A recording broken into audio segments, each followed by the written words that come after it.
Well, good morning, Buff Nation, and welcome to today's Coaches Zoom, where we are going to have a great time talking Buffalo football with the head coach of the WT Buffaloes football program, Hunter Hughes. A little background on Coach Hughes. He became our head football coach back in December of 2016, having spent 9 seasons coaching at CSU Pueblo, where he was part of a coaching staff that built the Thunderwoods program from scratch, eventually winning a national championship in 2014.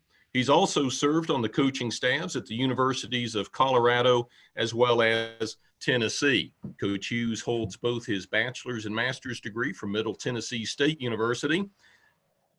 That was a nutshell, Coach. I know it hasn't been easy. It's been a journey, but tell us a little bit about your path from when you decided you wanted to be a football coach to landing here at West Texas A&M as the head football coach.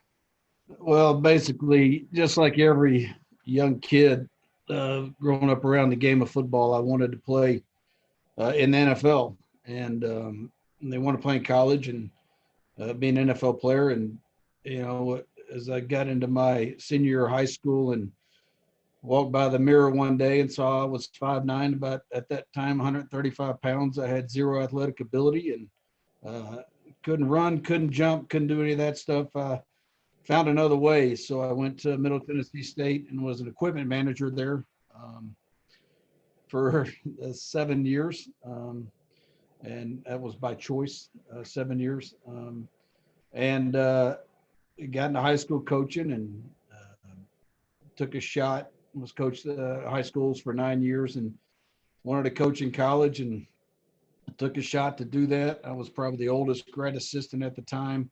When I went to the University of Colorado at 34 years old, and everybody kind of looked at me saying, "You're crazy for leaving a teaching job at the time and making $40,000 a year to go to be a GA making $10,000 a year." But I knew what I wanted to do, and I went after it. And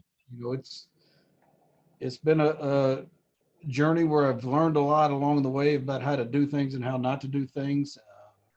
And just in the last 3 years here, becoming head coach, I've done the same type of thing. It's you learn every single day something new and how to handle things. And this experience here with what we're going through is quite a challenge. You've taken on challenges, though. When you first landed at WT, you took over a program that had some chinks in the armor, so to speak.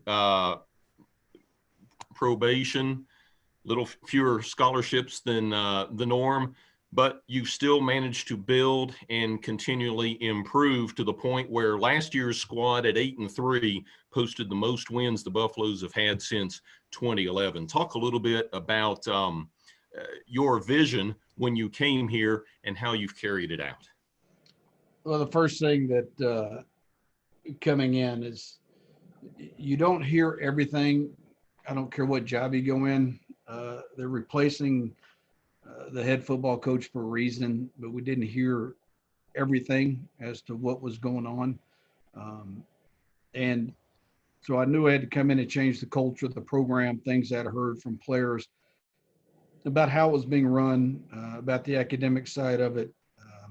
So we're really focused on, number one, changing the academic landscape of our football program. And we've done a decent job there, not where we want to be, but we're getting better. We felt like that if we could improve things off the field, that we could definitely improve things on the field. And then we brought in a different style of play in the way we were doing things, with putting the focus on running the ball and playing defense, which at the time the Lone Star Conference had not been doing. But we wanted to be more physical and do a physical brand of ball. So I think that's where it started. I think the biggest thing is the accountability of our players. We put that on them. Going to class, we checked classes. We did those things that weren't being done to make sure our players were doing the right things.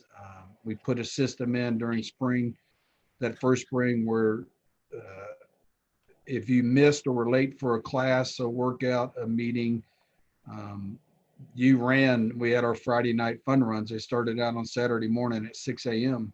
and guys would have to come in at 6 a.m. And If you missed the first one, you came in. If you missed the second time, a team you were on that drafted you, they were out there running at 6 a.m. And then if you missed the third time, the entire team was out there. So our Saturday morning fun runs went from 6 a.m.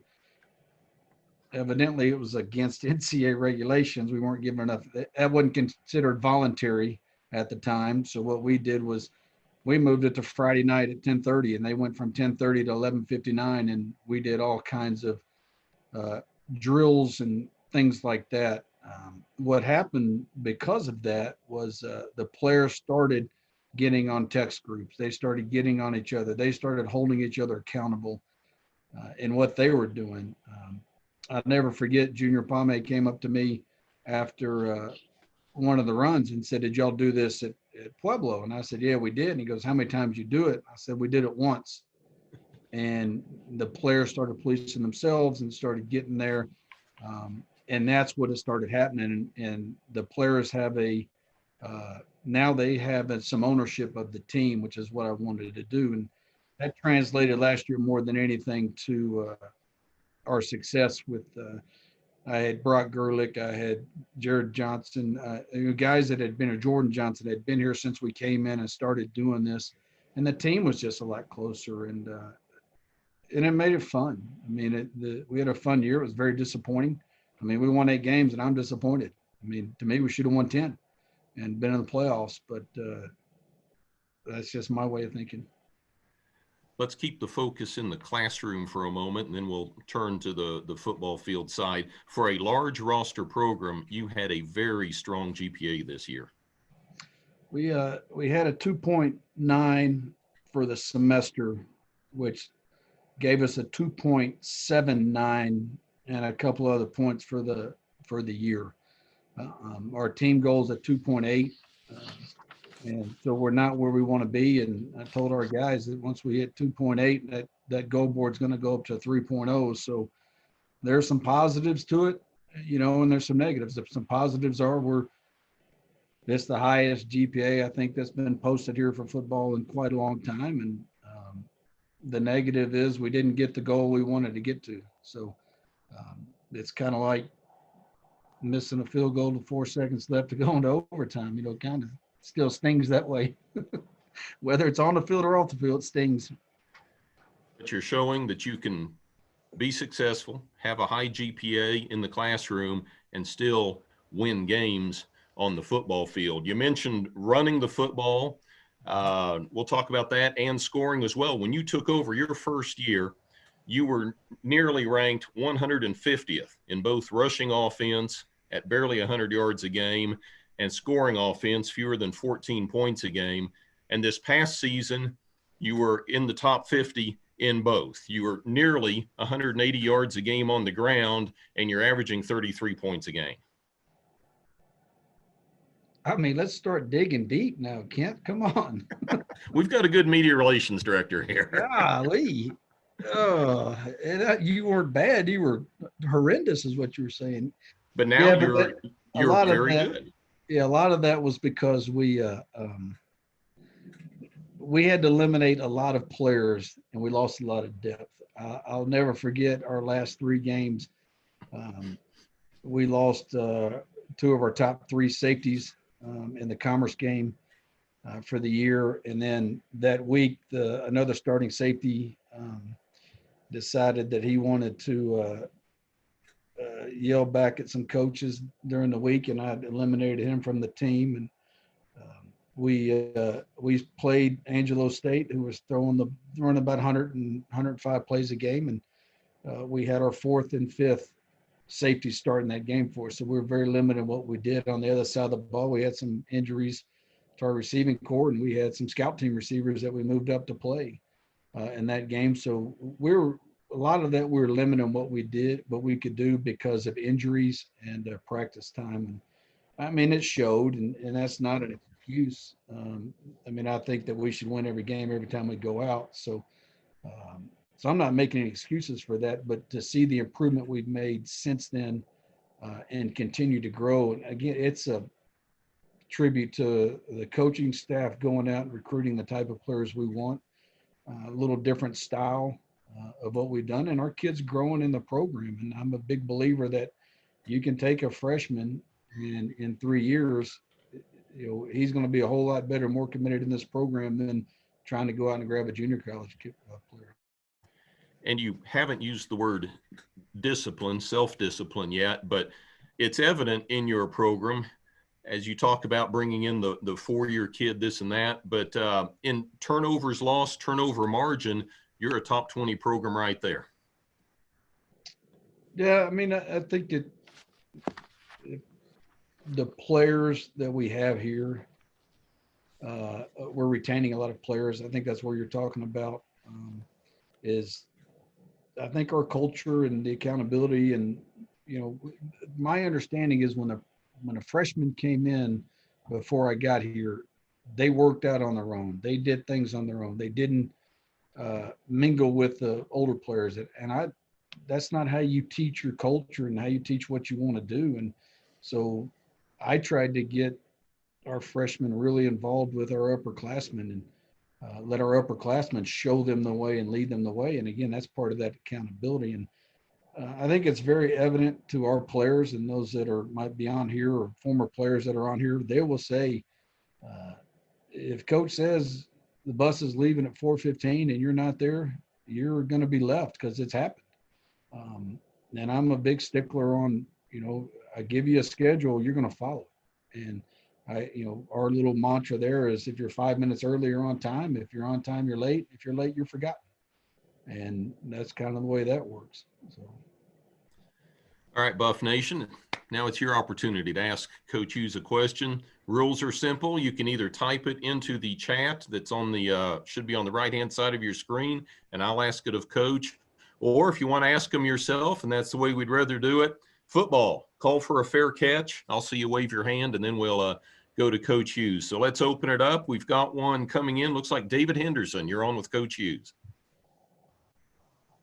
Hi, Coach. How are you? I'm good. David, how are you doing?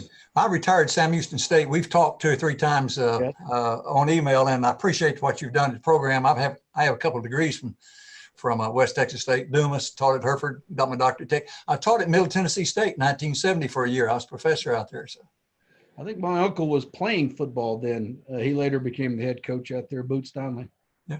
Well, Sam Houston called me. I ended up 45 years at Sam Houston after that. But I appreciate what you've done with the kids and the program up there at West Texas. I'm proud of you and the program. Thank you very much.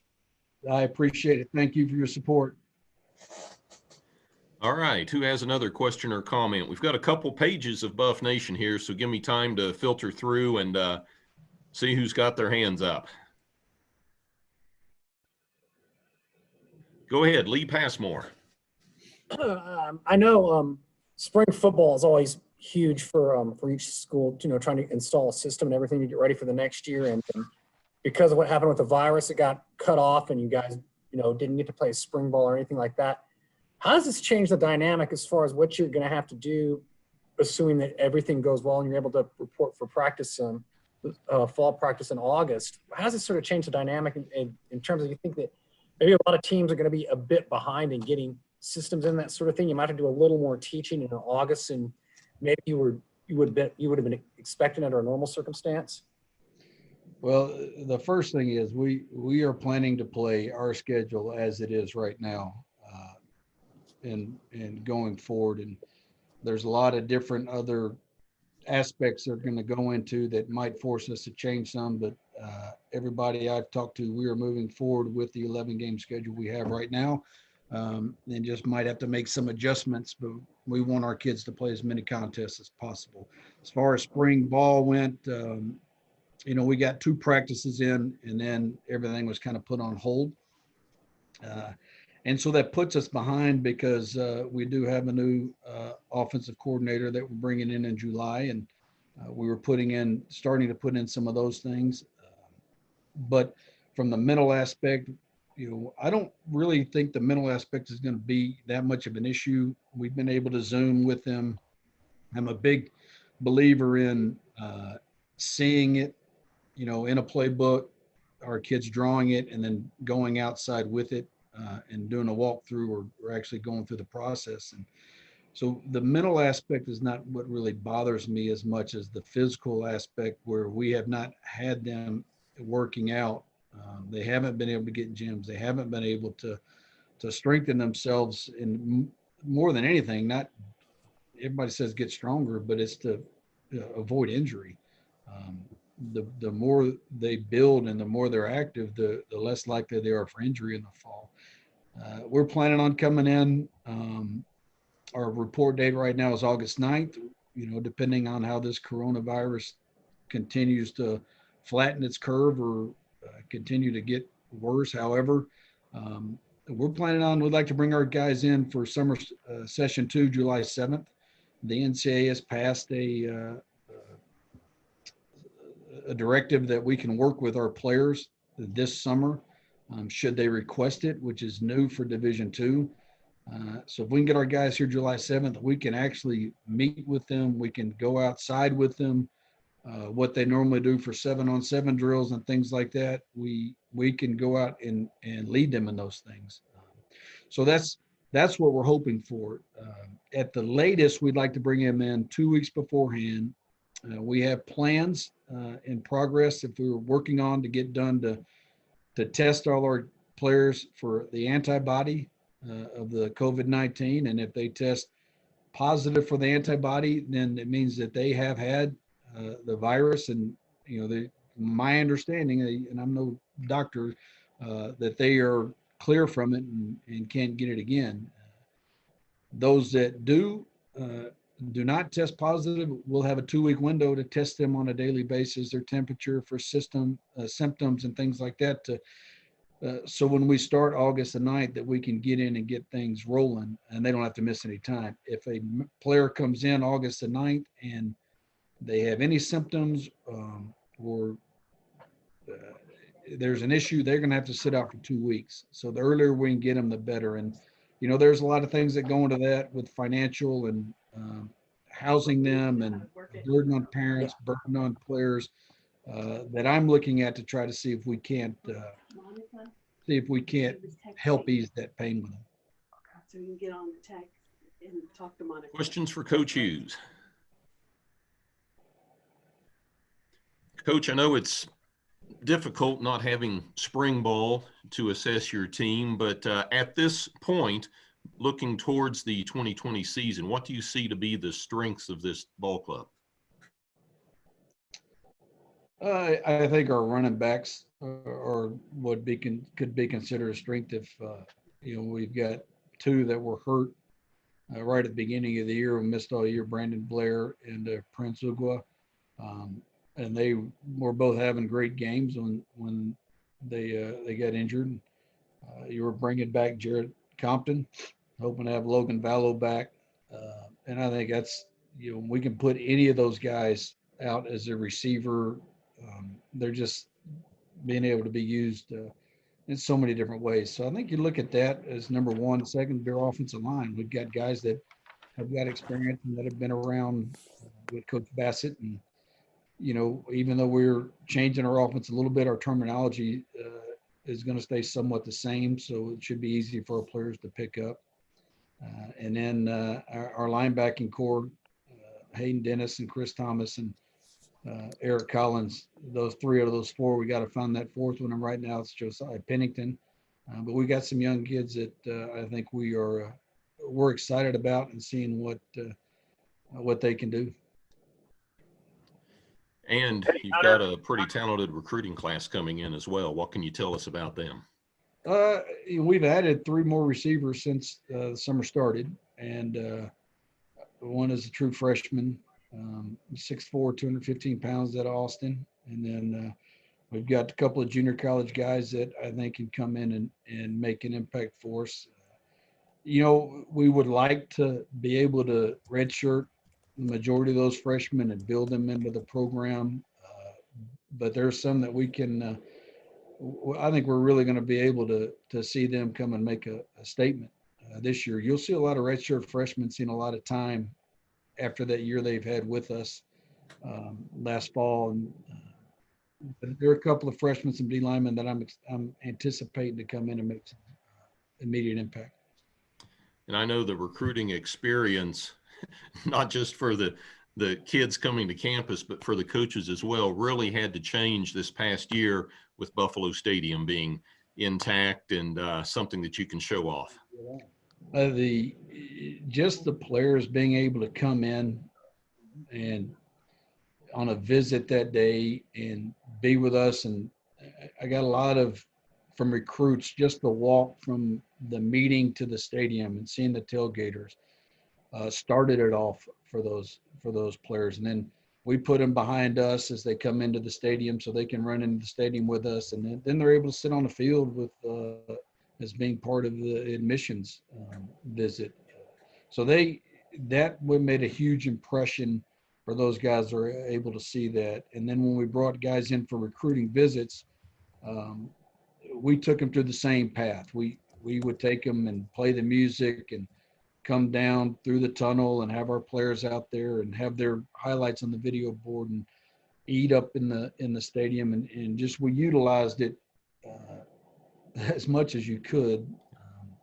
And I think it made a difference. And you know, we got guys that we wanted to get here that we targeted, and the guys that we targeted didn't, they went on to bigger and better things. In all honesty, they were Division I, got late Division I offers, and we understand that's going to happen with the type of players we're recruiting.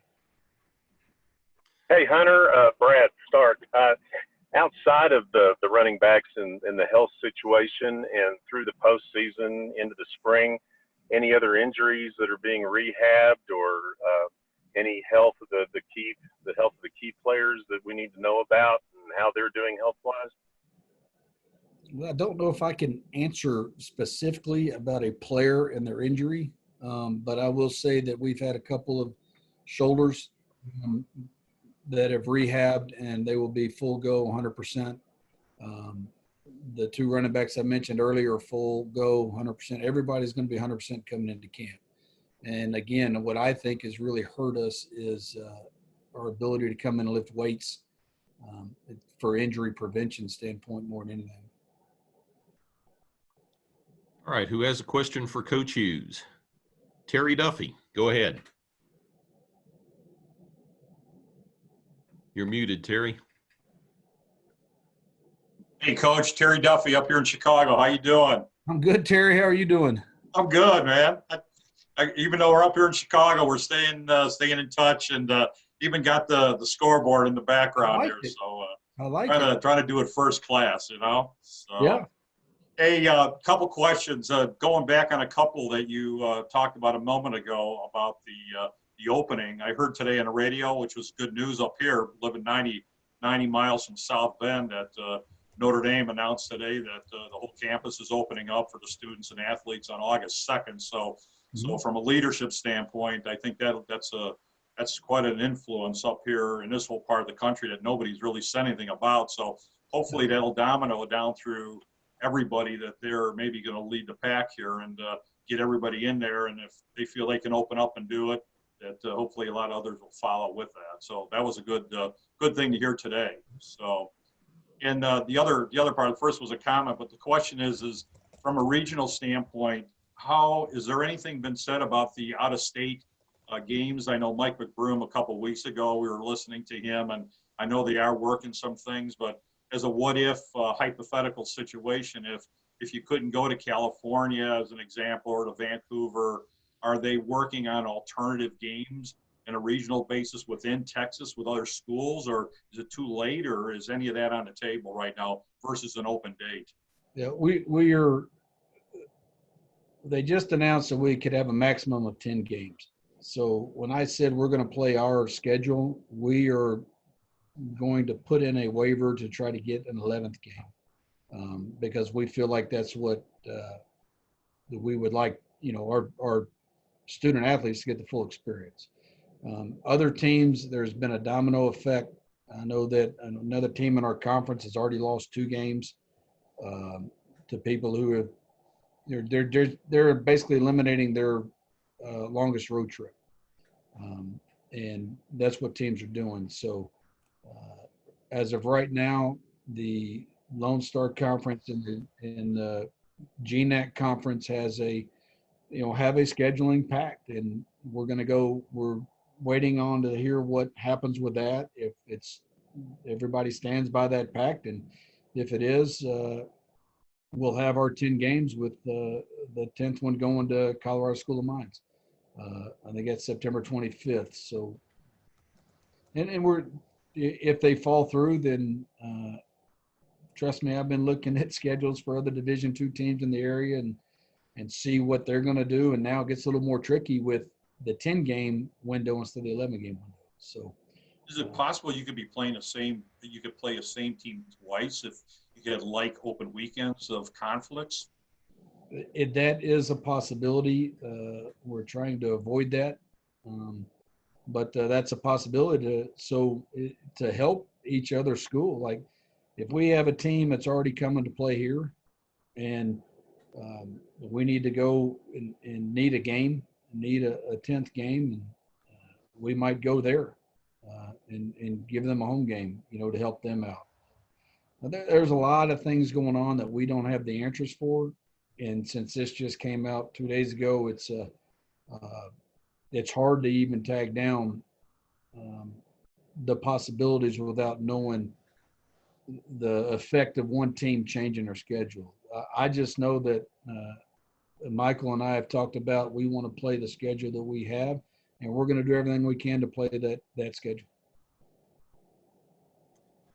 Coach, athletics in general and football in particular is a sport that is based on preparation and pre-planning and all that. It's got to be a little bit unsettling to just have that unknown that's out there, whether it's your schedule or your start date or the state of the kid's health and all that.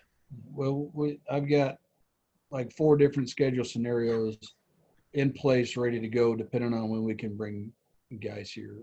There was talk earlier about, since teams that missed spring ball, could they come in 3 days early for fall camp to make up for that and do basically OTAs with them without putting pads on. So I'm still waiting to hear from that. That's one scenario. Another one, I think the biggest thing is when we get to campus, everything we have in place with social distancing, and how is that going to affect us and how we do what we do in a contact sport, and what precautions do we have to take? And, we're working on that every single day. And like I said, things change. I mean, one day it's this scenario, the next day it's this other scenario. So we have to be ready to adapt and have all these scenarios ready to go for us. All right. I believe Lucas Kinsey's with us. Lucas, you have a question for Coach. I do, Hunter. It's good to see you. I'm kind of jealous that you're at the beach. Well, I've noticed this. Every once in a while, a halo shows up above my head, and it's that WT. Something must be done right here. I don't know. Nice. Hey, we've gotten better every year since you've been here, and I know that the ultimate goal for you is to win a championship. Got to get into the playoffs to do that, and so I know we're knocking on the door. What do you feel like are the biggest areas of improvement? Like, what can we do this next season that's going to get us over that hump and get me broadcasting my first playoff game? Well, I think the first thing we have to do is we have to continue to learn how to win close games. And we made some mistakes.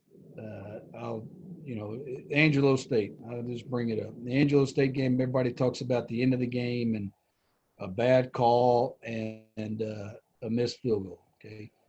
I don't think anybody looks back and remembers the first half of that game where the very first kickoff, we gave up an 85-yard kickoff return, held them to 4th and goal, and they scored. Well, if you look at our offensive stats for that game, we had 40 yards of offense and 0 yards passing. Well, we came out in the second half and had 340 yards of offense in one half. So what we're capable of doing, we just did not put it together for an entire game. If we did half of that second half performance in the first half, I mean, that game would have been over a long time ago. So we have to learn how to come out and overcome adversity and finish games. And, the end of that game, there's no doubt in my mind, that's a game that we could have won. I look at the Commerce game. I mean, we shot ourselves in the foot. A block punt for a touchdown, and we had interception for a touchdown the first half. Other than that, it's 20-7. We're going into the lead at halftime. And I recall going forward on fourth down instead of attempting a field goal at the end of the half, because I thought we have to score touchdowns in order to win this game. And so those are points that we gave to them. And then it came down to it when adversity struck and we were down by the goal line and we had a couple of penalties called against us. We did not respond and overcome that. And I think that's what we have to do. And I think last year, in spring ball, we worked on third and short. We worked on, getting those first downs. We worked on red zone and scoring more touchdowns. And that was part of our goal for this spring that we weren't able to accomplish because of this situation. But, we're there. I mean, and I think that's the one that you have to win one of those type of games in order to have that confidence and know that every time you go out there, regardless of what the officials do, what the other team does, we're going to be able to overcome this and win the game. So it's going to be interesting. We got a heck of a schedule next year playing at some very good teams, going to Commerce, going to Midwestern, going to Angelo State. So it's going to be fun. Questions for Coach Hughes? Just raise your hand and we'll call on you. Gretchen, you're on. Oh, you just muted. Go ahead. Okay. There you go. Thank you, Coach Hughes, for keeping the players focused academically and keeping them connected to all the coaches. You all have done an amazing job. My question, you may not know yet, but any idea if we'll be able to tailgate and have fans in the stadium for the games? So from my standpoint, if we're back on campus, I think we should be just like normal. And if people have to wear masks, they want to wear a mask. But I think that is one of the best things about college football is the tailgating experience. And I don't think you should take that from the fans or for us being able to walk through and enjoy it ourselves. So I have no say over that. But my personal opinion is if we're back on campus, then let's do things as normal as possible. But those guys that get paid a lot more money than I do are going to make those decisions.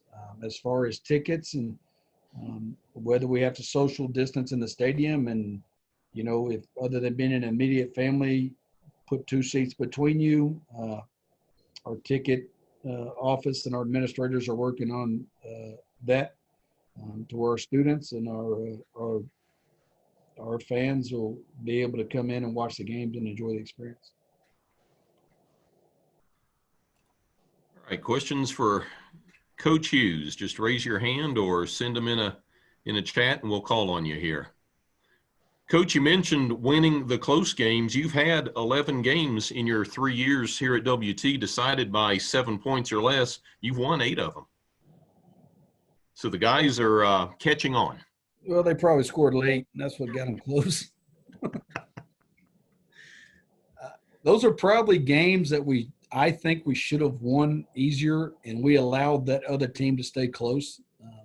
I think it's if you play to the level of your opponent, and that's going to bite you in the butt sometimes. And I always have a saying: let's go play against us, and let's be better than us than we were last week. And what do we need to prove on? Let's get better at that. And if we challenge ourselves to be the best football team that West Texas State and West Texas A&M University have ever put on the field, there've been some pretty good teams out there, and if we put our goal to be the best there ever was at this university, we're going to win a lot of games.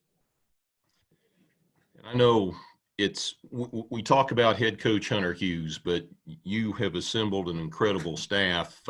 Give you an opportunity here to brag on your guys. Tell us a little bit about your staff right now. Well, I'll just go down the hallway so I don't get there's no favoritism played here. With JT Haddon, I brought in, he's our D-line coach. I brought him in my first year here, and I'd known JT and recruited him to CSU Pueblo, and great teacher. and he does a lot of things off the field as well with our budget. But he's got a great relationship with our players and does a great job of recruiting down the Houston area. Joe Morris, who we brought in last year, is former head coach at Fort Lewis. I've known Joe, coached against him for a long time. I've seen Joe take teams that shouldn't have won games and beat us at Pueblo. I mean, you talk about a teacher and outstanding recruiter as well. He's hammering the pavement for junior college kids now with his connections out in California. Javon Harris came in late last year. It was really his first coaching job in college, but I thought he was very knowledgeable. Got along with our players very well. Just blended with them and with his experience playing and having some time in the NFL. Really made an impact on our players and how they approached how they do things in that DB group. Rodney Freeman's been around since I first got here. He's now our special teams coordinator as well. And I will say this on Rodney's behalf: I ran the punt team. I'm the one that got the punt blocked against Commerce. But you see what Rodney's done with the talent he has around him to do that. And we've got unselfish players that want to play on special teams. I'll tell you, Ayrton Payne, Donovan Manuel are two guys that you don't see playing a lot of defense, but they're on every special team and they're blocking kicks. They're making an impact. And then we've got, other players that, I remember last year with Brandon and him having a bigger role in the offense, and we were losing something with him on special teams, but he was out there playing special teams every chance. He just, we got guys that love to play the game in whatever role they go on. So Rodney's done an outstanding job, not only with our receiving core, but with our special teams. And our O-line coach, Cooper Bassett, to me, is probably one of the best teachers that I've seen, and how he relates to the players and can get them to another level of their game, and the improvement that they've showed over 3 years is amazing. And him and his wife, Sam, a shout out there. She is about to have a little baby Bassett. So we're excited for him. And I'll go back to Coach Freeman. He and his future wife, Kristen, are about to have another baby. They've got, I think, Anaya's 3 now. And we're starting to get some little football coaches coming around here. So Grant Ashenbach is a GA that we have now, and he's the only one we've got on campus. And he played at Angelo State. He works with he's going to coach our inside linebackers, so I can move off the field and kind of roam around and check out what's going on the other side of the ball. But he has done everything that we've asked him at a very high level. I mean, he's going to be a heck of a football coach that I'm going to try to do everything I can to keep around here. And the last guy is our offensive coordinator. I'm not going to mention his name because he's not officially hired, but he brings 30 years of coordinator experience. He's been a head coach at the Division I AA and Division II level. His last head coaching tenure, he was there for 9 years and won 3 conference championships. I know he's itching to get here and get going, and would have been here earlier if all this virus stuff quarantine stuff did not come into place. So I'm excited about where we're going from that standpoint. I think we got a lot of great, not only I say coaches, but teachers. And they all do an excellent job of maintaining relationships with their players. And then with high school coaches that when they're recruiting players, I think that's a huge draw for us and the way we do things. All right, who has a question for Coach Hughes? Just raise your hand and we'll get to you here. There we go. It says Michelle. I know that's not Michelle. Go ahead. Yeah, she stole my computer. Am I talking? Yes. This is just a food for thought for the older buffs. As I listened to Coach Hughes describe how he's handling this situation, I can't help but wonder what would Coach Joe Kerbal do and whose rules would he follow all the way. Anyway, I enjoyed listening to the coach talking, but y'all go ahead and keep talking. From what I know of Coach Kerbal and the stories I've heard, he'd schedule them, all right, and go right at them from the get-go. The coronavirus, the COVID-19 would be the first game of the year, and he would take it on, and he'd win. He'd find a way to win. I know that. Thank Coach you. Hughes, go ahead. Go ahead. No, I think Coach Hughes found out what he was following in. Coach, you've been around some high-profile programs, some national championship programs, and coached with and under some pretty high-profile coaches. Is there a particular coach or coaching style that you've tried to emulate in your everyday coaching? It would all start with my uncle, who was a coach in Middle Tennessee, that we used to go watch their games all the time, Boots Donnelly. And he was a no-nonsense, this is the way we're going to do things style of coach. And it was his way or the highway. And so I took that into kind of everything I did. When I was a high school teacher, my first day of classes to each class every year was, there are no teacher's pets. I hate every one of y'all. The answer to every question is no. And I learned that because you can always loosen up. You know, you can always loosen up, but they still know once you set that tone, then it's going to be a little different. And that's kind of the way I came in and approached this place. And I think our players will tell you, loosened up a little bit. But that's kind of my grittiness, black and white. This is how things are done. I learned a lot about the game from a guy who's a defense coordinator, Mike Hankwitz, and he's now at Northwestern. But I used to enjoy sitting with him for 5-6 hours every Sunday and going over game film and then watching an opponent. And he would talk and tell me, this is what I'm looking for. This is what I want to see. And that really helped me become more of a, you dig deeper into than just what you're seeing on film. And then, you know, I Gary Barnett, motivator, I was able to have listened to Bill McCartney speak quite a bit when I was at Colorado. And you know, if anybody knows of Bill McCartney and has heard him speak, whether it's through Promise Keepers or not, after about 30 seconds, you're ready to run through a wall for that guy, anything. I think one of the things that Phil Fulmer at Tennessee did for us GAs was he arranged for us to go watch the Lady Vols basketball team practice. And I was able to go see Pat Summitt 2 of her practices and just to watch.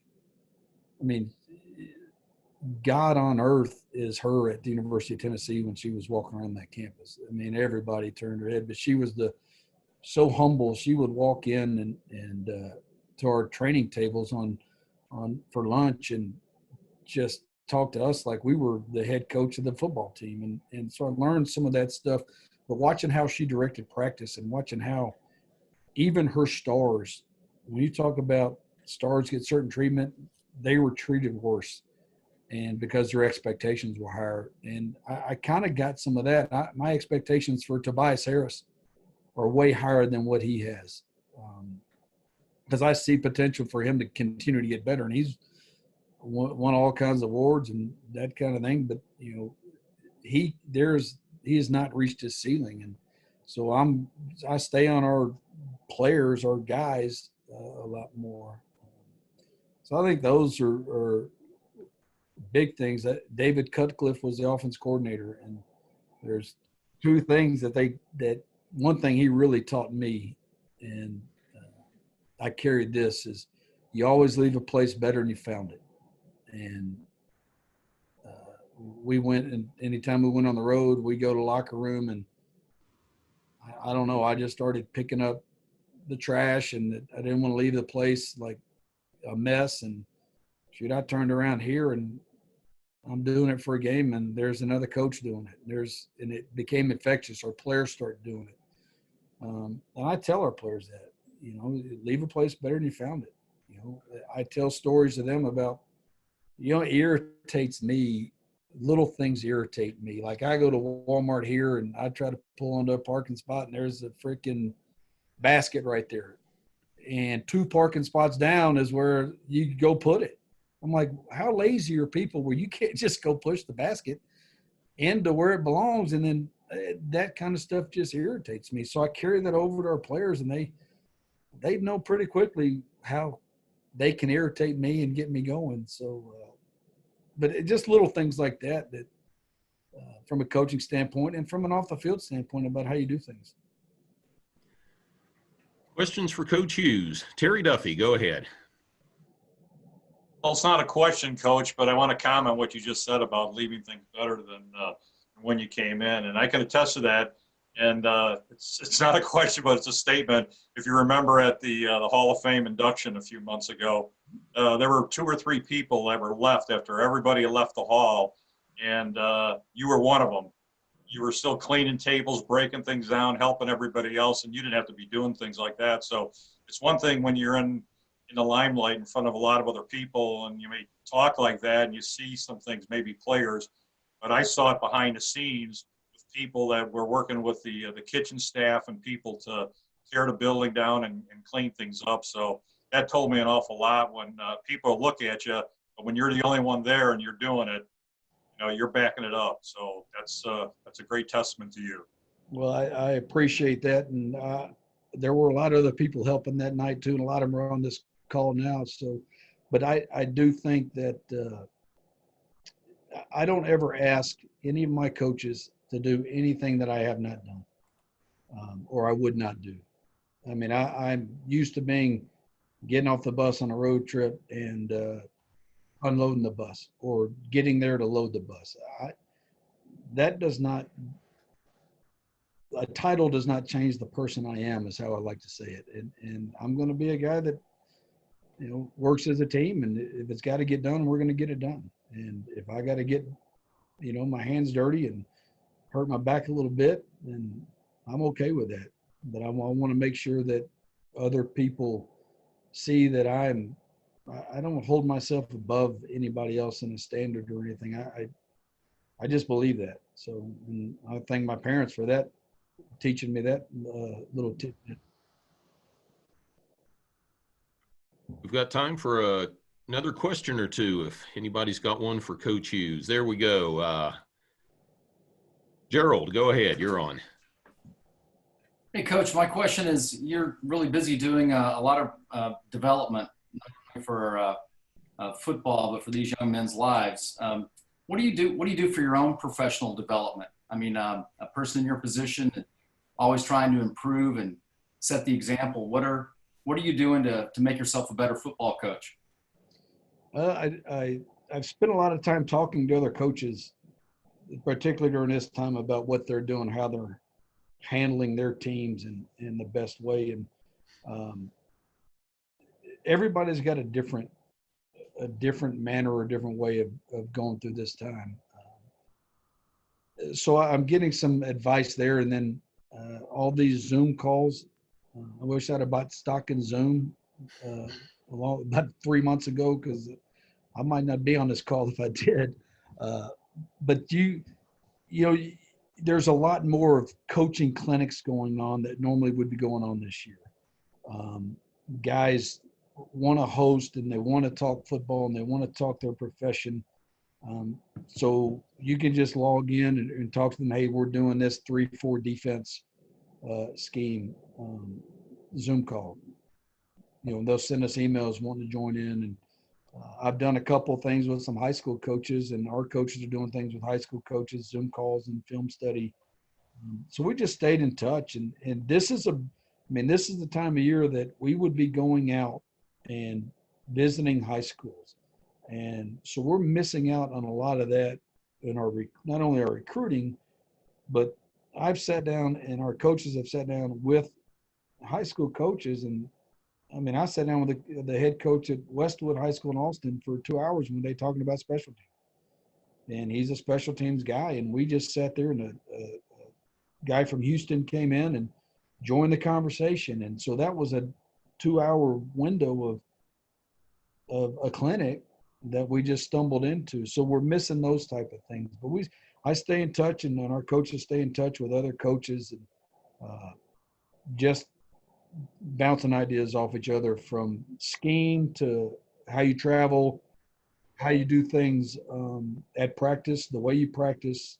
Do you wear full gear, shells, and then what you do with them during the fall camp. So that's pretty much. And then we go to convention every year, and I'm able to sit down with a lot of guys and talk to them and hear people talk about what they're doing and how things are going. Question for Coach Hughes. There we go. John Teeters, you're on. Go ahead. Hey, guys, I joined the meeting a little late. This may have already been asked, but Coach, could you kind of give us a rundown on your kickers for next year? You've got a new young place kicker from Tennessee. Tell us about him and who you expect to be competing for the kicking and the extra points and punting. Kind of give us a rundown on that, please. But evidently, a lot of kickers saw our stats for last fall, because we had four kickers come in the spring. So we currently have 6 kickers on our roster, and I got an email from a guy today that wants to come walk on. But that's an open competition, and Brady Ellsworth has come in, transferred in from the Northwest Oklahoma. And we didn't. That's one of the bad things about spring ball. We didn't get a chance to go through more than 2 days of having them kick, and I had stats and everything, a worksheet for them. But Mauricio will be back, and he'll be better. And Aaron Koash is coming back. I expect them to get better. But we bringing in Hunter Hill from Tennessee that. I think I saw him kick, in video off the ground, which you got to do in college, and not every high school state has him kicking off the ground. But he did a great job, and his mindset, talking to his coaches, he's got a good mindset for a kicker. Kickers are a little, quirky a little bit about what they do, and so I try to put a lot of pressure on them in practice. So they get used to it in a game, and from everything, talking to Hunter and talking to his coaches, and I think he's got the right mindset where he's not going to let anything bother him. And he's a tough kid, and I think that toughness is what I'm trying to continue to build in with Aaron and with Mauricio after the year they've had last year, and never gave up on those two, and I'm not going to give up on them. But I'm going to bring in competition to make him better. And we got Braden Welch from Canyon that's improved greatly last year during the fall. So with 5 or 6 kickers that we have, it's going to be an interesting competition throughout the fall and the better one's going to be. They're going to be the kicker, and we'll go from there. Any more questions for Coach Hughes? Raise your hand and we'll get to you. Well, Coach, it looks like that's going to wrap it up for our Zoom this morning. September 5 is not that far away, and hopefully it's a charter flight to Los Angeles to play Azusa Pacific and kick off one exciting season of Buffaloes football. Well, we'll have anybody in the Canyon area. Our plan for that trip is to leave Saturday morning, fly in, take care of business, and get back that night. So there will be a possibility of jumping on that flight. I'm really looking forward to the September 12th, coming back home to Buffalo Stadium.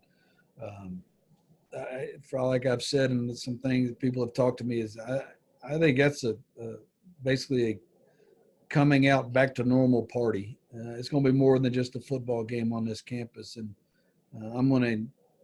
might be breaking social distance rules on this, but I'm going to encourage everybody to come out and, not only support our players and what we're doing, but to support this university and support the community. I think it's be a great opportunity to basically say, COVID-19, you came, you saw, but we kicked your ass. And so we're going to keep going and we're getting things back to normal. Well, it's been a lot of fun thus far. It's going to be a lot of fun this fall. Coach, thanks for your time. Buff Nation, thanks for your time today. We're going to have one more Coaches Zoom. It's going to be at a special date and a special time next Wednesday, May 27th. We're going to have our strength and conditioning coach. She also serves as the university's or the athletic department's senior woman administrator. Sarah Ramey is going to join us. She's been playing a big part in what we've been doing every day during this COVID-19 pandemic and our preparations for our student athletes and our campus community coming back. So join us next Wednesday at 11:30. Until then, everybody, be safe and go Buffs.